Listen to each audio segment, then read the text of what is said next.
Hypertension in young population along with coronary artery disease and higher heart rate या संबंधात बोलण्यासाठी आज आपल्या सोबत आहेत डॉक्टर प्रीतम आहिरराव, जे कन्सल्टिंग फिजिशियन अँड डायबेटोलॉजिस्ट आहेत आणि मागील 10 वर्षांपासून नाशिक इथे प्रॅक्टिस करत आहेत. Along with this he is also the owner of recently opened Opal Blue multi speciality hospital near Indiranagar underpass, Nashik. नमस्कार, मी doctor Pritam Kashinath Ahirrao, consulting physician आणि डायबेटोलॉजिस्ट म्हणून Opal Blue hospital Indiranagar Nashik इथे काम करतो. डॉक्टर, हायपरटेन्शनची व्याख्या कशी करायची आणि व्यक्तीला हायपरटेन्शन आहे असा निष्कर्ष केव्हा काढायचा? ब्लड प्रेशर म्हणजे काय?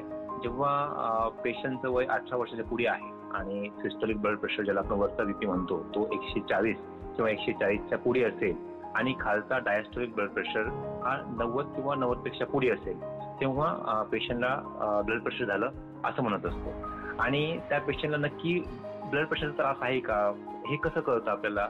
एकतर बऱ्याचदा आमच्याकडे जेव्हा पेशंट येतात तेव्हा पेशंटचा ब्लड प्रेशर हा अँझायटीने किंवा टेन्शनने तो बऱ्याचदा 160-100 असतो आणि जेव्हा घरी चेक करतो आपण तो 120-80 पर्यंत येतो. तर घाबरल्यामुळे तो ब्लड प्रेशर वाढलं नाही ना हे बघणं गरजेचं आहे. त्याला आपण व्हाईट कोट हायपरटेन्शन असं म्हणतो. तर हे बघण्यासाठीच्या 2-3 पद्धती असतात.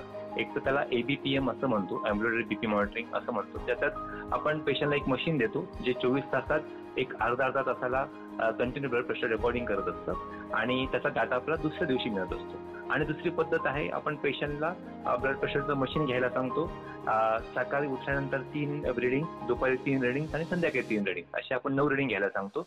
प्रत्येक वेळेस सपोज आपण सकाळी 3 जेव्हा रिडिंग घेतो तेव्हा पहिलं रिडिंग आपण सहसा एरर म्हणून पकडतो, दुसरं आणि तिसरं रिडिंग, दुपारचं दुसरं तिसरं रिडिंग आणि संध्याकाळचं दुसरं आणि तिसरं रिडिंग याचं आपण ॲव्हरेज घेतो.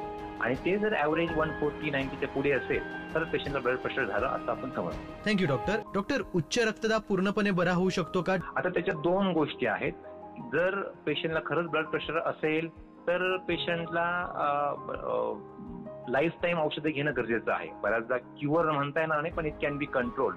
पण जर पेशंटला लाईफस्टाईल मॉडिफिकेशन जर दिलं किंवा अँझायटीमुळे जर पेशंटचा ब्लड प्रेशर असेल, ओबेसिटीमुळे असेल तर तो कधी काही पेशंट आम्ही बघितलं की काही पेशंटचे ब्लड प्रेशरचे मेडिसिन कमी होऊ शकतात किंवा काहींमध्ये रेअरली बंदही होऊ शकतात. Thank you doctor. उच्च रक्तदाब आणि हृदयविकाराच्या घटनांमध्ये अलीकडे वाढ झाली आहे असं तुम्हाला वाटतं का? आणि असल्यास मूळ कारण काय असू शकतं? हो, आपण आता सध्या बऱ्याच तरुण लोकांमध्ये ब्लड प्रेशर आपण बघतो. आधी सुरुवातीला आपल्याला वाटायचं की फक्त 50-60 वर्ष झालं त्यांनाच ब्लड प्रेशरचा त्रास दिसतो, पण आता तसं नाहीये. एकतर सगळ्यात महत्वाचं मला वाटतं की स्ट्रेसफुल लाईफ आहे, लॅक ऑफ एक्झरसाइज आहे, आपण आहारामध्ये लक्ष देत नाही आणि वेळेवर व्यायाम नाही, तुमचं मिठाचं प्रमाण, फास्ट फूड खूप जास्त झालेलं आहे.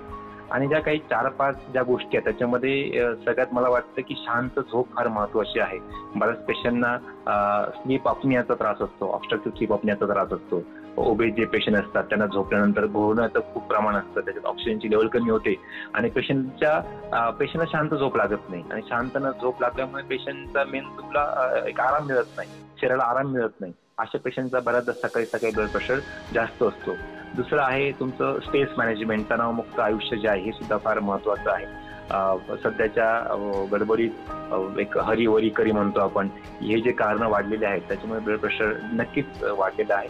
आणि डाएटमध्ये आपण जे फास्ट फूड बघतो प्रत्येक याच्यामध्ये गरजेपेक्षा जास्त सॉल्ट आहे आणि ते पेशंट घेत असल्यामुळे ब्लड प्रेशर खूप लोकांमध्ये आम्ही कॉमनली वाढताना दिसते. म्हणजे अक्षरशः 20-25 वर्षाच्या मुलांमध्ये पण ब्लड प्रेशरचा आजार आम्ही बघत आहोत. Thank you doctor. Public awareness initiative by Glenmark pharmaceuticals.